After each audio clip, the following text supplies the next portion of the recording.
China जब देखो लड़ता झगड़ता रहता है, कभी कहीं अटैक करता है, कभी कहीं, पता है ना तुम्हें, ये पूरी दुनिया में अपना प्रभुत्व कहीं ना कहीं कोशिश कर रहा है कि मैं नंबर 1 बन जाऊं। इस पूरी दुनिया में जब ये पेंडेमिक आया तो उससे पहले 2019 तक अमेरिका नंबर 1 कंट्री था। पिछले कई सालों से ग्रोथ रेट लगातार ग्राफ बहुत आगे। अब इस चाइना को अमेरिका को पीछे करना था। बहुत लोगों का ये मानना है कि पेंडेमिक में कहीं ना कहीं चाइना का बहुत बड़ा हाथ था। एग्जैक्टली किसी को नहीं पता, पर पेंडेमिक का सबसे तगड़ा नुकसान जो झेला है वो किस देश ने? अमेरिका। आप कभी डेथ रेट का चार्ट निकाल के देखना, गूगल पर है, सबसे ज्यादा लोग कहां के मरे हैं? हम जैसे ना वैसे ही दुखी होते रहे, चीन हमारा दुश्मन, चीन को कोई मतलब नहीं छोटे मोटे देशों से, वो बस ये कर सकता है कि कब्जा करने के लिए हमसे लड़े, बाकी चीन और हमारा मुकाबला नहीं है। ये कड़वी सच्चाई है। आपके देश की सरकारें बेवकूफ बनाने के लिए कहती हैं कि चीन हमारा ऐसा दुश्मन, चीन ये। चीन को इंडिया से कोई मतलब नहीं। वो जानता है कि आप उसके सामने टेक्नोलॉजिकली कहीं टिकेंगे ही नहीं। वो आपके ऊपर सिर्फ अटैक करके आपकी जमीन को हड़प सकता है, बाकी उसका और आपका कोई मुकाबला नहीं है किसी भी चीज में। उसने आपके देश के घर के अंदर इतनी जगह बना रखी है कि आप चाह के भी चीन का कुछ नहीं बिगाड़ सकते। हम पता कितने बेवकूफ, हमारा देश कितना पिछड़ा हुआ है। हमें जब दिवाली आती है तो कहते हैं कि ये लड़ियां मत लगाओ। ये कहां से आती है? तुम सबके घरों में जो कंघे इस्तेमाल होते हैं ना, ये कंघे भी चाइना के हैं। तुम जो ये जितनी चीजें, कपड़े तो हैं ही, कपड़ों के अलावा भी मतलब जितने तुम्हारे घर के सामान है ना, इन सामानों का 80-90% हिस्सा चाइना से आता है। तुम कोई ब्रांडेड सामान की बात नहीं कर रही हूं मैं। कंघा कितनी छोटी चीज है ना, देश में जितने कंघे लगभग आ रहे हैं ना, ये सब चाइना से आ रहे हैं। कहां कहां से बाइकआउट करोगे? एक वो लड़ियां हटाने से तुम्हारा काम चल गया। तुम जितने ब्रांड की चीजें इस्तेमाल करते हो, बिना ब्रांड की लगभग चीजें चाइना से आती हैं। ब्रांडेड तो चलो अमेरिकी हैं, यूरोपियन हैं। कपड़े देखो, जूते देखो, कोई भी चीज उठा के देख लो, जो ये जॉकी है, मोंटे कार्लो है, इनमें से इंडियन कौन है? सब विदेशी हैं। आपके जितने जूते हैं वो तो चलो बड़े ब्रांड हैं। मैं छोटी बातें कर रही हूँ। जो आजकल ये बेडशीट्स आ रही है ना, पहले हम बड़े शान से कहते थे कि हमारे देश में पानीपत एक ऐसा शहर है जिसको बुनकर नगरी कहते हैं। पानीपत की सच्चाई तुम जानते हो, सब काम फ्लॉप है, सब बंद पड़ा है। पानीपत में कोई बुनकर नहीं है आज की डेट में। सारे का सारा माल कहां से आ रहा है? ये सारी बेडशीट्स जो है ना, चाइना से आती हैं, जो पानीपत से आगे जाती हैं। और हमें लगता है कि भैया हम तो पानीपत से बेडशीट ले आए, सब चाइना का माल है। हर जगह चाइना है। किसी मॉल में जाते हो, आप देखते हो लिखा होता है स्टोर 99। इसमें ज्यादातर माल किसका बिक रहा होता है? चाइना का। आपके घर में जितना प्लास्टिक है ना, उस प्लास्टिक का सबसे बड़ा जो मार्केट है आपका देश, वो आया कहां से है? चाइना। तो इसलिए ये लड़ियों वाली एक्टिंग करना हमारा देश बंद करे और असलियत देखे। हम इतने गरीब पता है क्यों होते जा रहे हैं?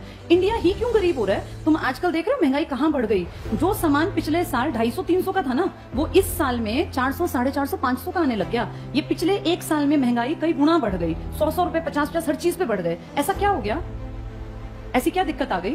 तुम्हारे देश में ना सबसे बड़ी बदहाली का कारण क्या है? सरकार जानबूझ के काम नहीं करना चाहती। तुम्हारी जो मैन्युफैक्चरिंग यूनिट है ना, ये धीरे धीरे धीरे करके बंद होती जा रही हैं। किसी देश को अगर सच में आगे बढ़ाना है ना, तो वहां मैन्युफैक्चरिंग यूनिट या बहुत सारी फैक्ट्रीज ये लगानी चाहिए, क्योंकि इनसे लोगों को रोजगार मिलता है। देश को आगे बढ़ाना है तो सर्विस सेक्टर बढ़ाना पड़ेगा, मैन्युफैक्चरिंग बढ़ानी पड़ेगी। तुम्हारे जितने अपने मैन्युफैक्चरिंग के स्टोर थे ना, जहां फैक्ट्री जहां बनता था, ये कंघे भी नहीं बनते हमसे। हड़प्पा वालों के टाइम पे कंघे हमारे पास थे, खुद बनाते थे, नाव बनाते थे। तुम आज सड़कों पे जितनी गाड़ियां देखते हो, देख रहे हो धीरे धीरे मारुति का परसेंटेज घट रहा है। पता है तुम्हें ये बात? पहले मारुति अकेली देश का एक बड़ा परसेंटेज, और मारुति अकेली नहीं थी। मारुति के साथ क्या था? सुजुकी कहाँ की है? जापान की। अब मारुति सुजुकी से ये हीरो होंडा, जापान की तो थी, हीरो मोटोकॉर्प्स जो बन गई है, उसने अपना शेयर वापस ले लिया। आप ये देखो, इसका पहले पूरे मार्केट पे धाक थी और हर घर में जो गाड़ी खड़ी होती थी वो मारुति की थी। धीरे धीरे अब गूगल कर लेना, इसका परसेंटेज पिछले 8 से 10 सालों में घट गया, नीचे आ गया। और अब बाकी जो ब्रांड है ना, इनका परसेंटेज धीरे धीरे बढ़ने लग गया। अब जितनी सड़क पे गाड़ी चलती है तो अलग अलग देखा, अलग अलग कंपनीज की हैं। तो ये सब चीजें जो बाहर से आ रही हैं, आप सोचो जूते ब्रांडेड पहनने लग गए, कपड़े बाहर के आने लग गए, आपकी कंघी भी बाहर की आ रही है। कितना सामान आपका बाहर से, यानी आपकी मैन्युफैक्चरिंग यूनिट बढ़ रही है या खत्म हो रही है? देश को आगे बढ़ाना है तो सबसे बेसिक है कि आपके पास कौन सी यूनिट लगी हुई हो, मैन्युफैक्चरिंग। और आपको ना चाइना ने इतने बड़े लेवल पे बेवकूफ बनाया हमारे देश को, हमें पता ही नहीं चला। आम आदमी इतना पढ़ा लिखा है नहीं। चाइना ने आपके देश में आज से एंट्री नहीं की। चाइना और आप इकट्ठे आगे बढ़ने लगे थे। इनफैक्ट NCERT की किताब में ये लिखा है 1950 में हम और चाइना बराबर थे। वो हमसे बहुत आगे नहीं था। आप भी अच्छे देशों में थे, अच्छे इन द सेंस आपके अंदर कैलिबर था। 1950 से और आज हम 2022 में हैं। चाइना दुनिया का नंबर 1 देश है और भारत अपनी गरीबी से जूझ रहा है, भ्रष्टाचार से जूझ रहा है। भारत हर घटिया चीज में टॉप में रहता है, चाहे भ्रष्टाचार की लिस्ट बन ले या कोई इस तरह की लिस्ट, उसमें आप सबसे पीछे हो गए अच्छी लिस्ट में, और खराब लिस्ट में आप टॉप 5-7 में आ जाओगे। ये हमारे साथ से इतना आगे कैसे बढ़ा? इसने अपने यहाँ मैन्युफैक्चरिंग की ढेर यूनिट लगाई और इसने पता क्या किया? भारत जैसे देश को, जो ये जानता था कि मेरे बाद आबादी में सेकंड है, जैसे आबादी होना फायदा है या नुकसान है? कैसे फायदा है? नुकसान है। बचपन से पढ़ाया गया बढ़ती जनसंख्या क्या था, किस चीज का कारण बनी थी? बेरोजगारी का, प्रदूषण का। गलत पढ़ाया। बढ़ती जनसंख्या एक असेट है।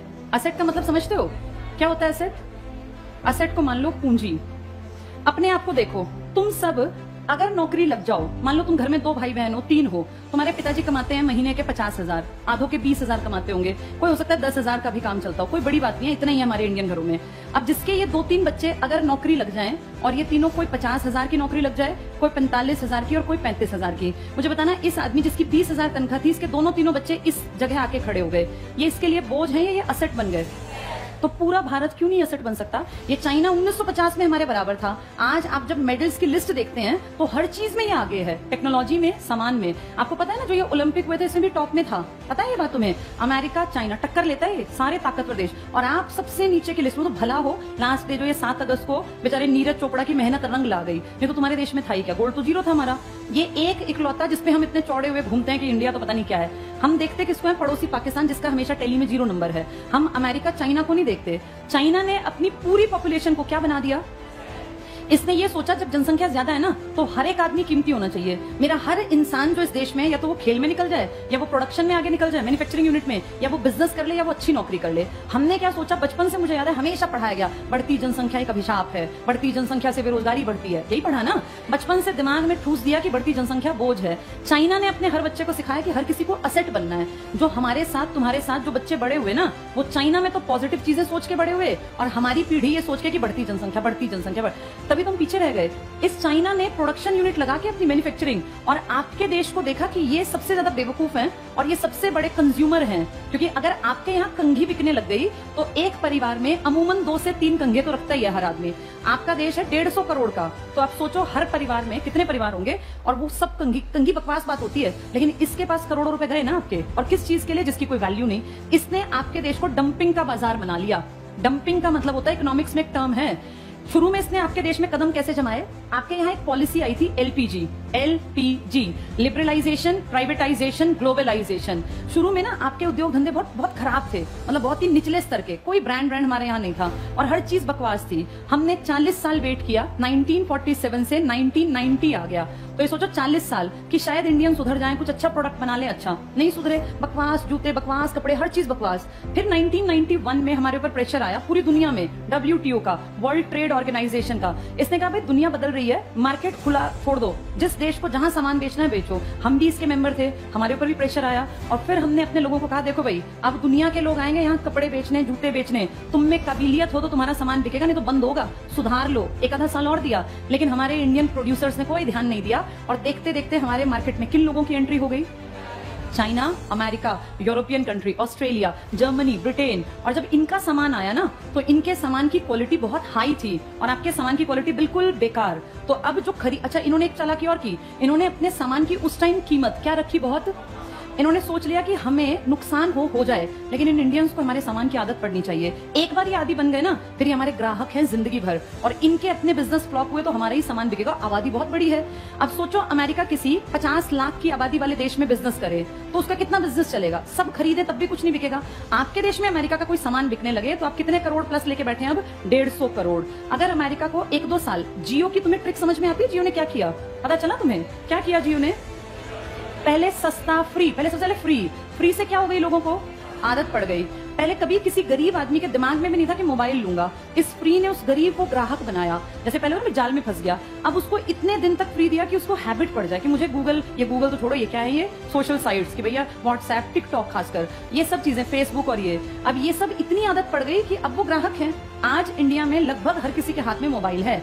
अगर इसके दाम शुरू से महंगे रखे जाते या फ्री ना होता तो क्या कोई गुब्बारे बेचने वाला, रेहड़ी लगाने वाला, सब्जी बेचने वाला मोबाइल लेता? कोई ना लेता। ये फ्री की आदत से ग्राहक बन गए। ऐसे ही चाइना ने आपको किया। चाइना ने डंपिंग किया आपके देश में। सस्ता सामान 99, 35, मुझे ध्यान है जब मैं छोटी थी, 35 रुपए में कुछ भी सामान ले जाओ घर का, तो लोग इतने पागल हुए, 35 रुपए में, और सच में 35 में सामान देता था। तुम सोचते ऐसा क्यों करता है ये? बड़े होकर जब इकोनॉमिक्स पढ़ी तो समझ में आया कि ये कुछ साल तक इसने अगर करोड़ों रुपए वेस्ट कर भी दिए तो क्या फर्क पड़ा? इसने क्या कर दिया अपने सामान को? यहाँ बनाता आपके यहाँ फेंक जाता कि चलो जितने बिके बिक जाए, फिर बनाता, उसकी यूनिट चलती रही, आपके यहाँ सामान की आपको आदत पड़ गई, धीरे धीरे आपके सामान जो बनते थे ये बंद होते चले गए और आप डिपेंड हो गए चाइनीज मार्केट पर। और आज ये हालत है कि ना आपका पानीपत का कपड़ा कहीं जाता और ना आपके देश में कंघे बनते, सब ब्रांडेड है। धीरे धीरे करके आपकी सारी मैन्युफैक्चरिंग खत्म। देश आगे बढ़ने के लिए कौन सा सेक्टर जरूरी है?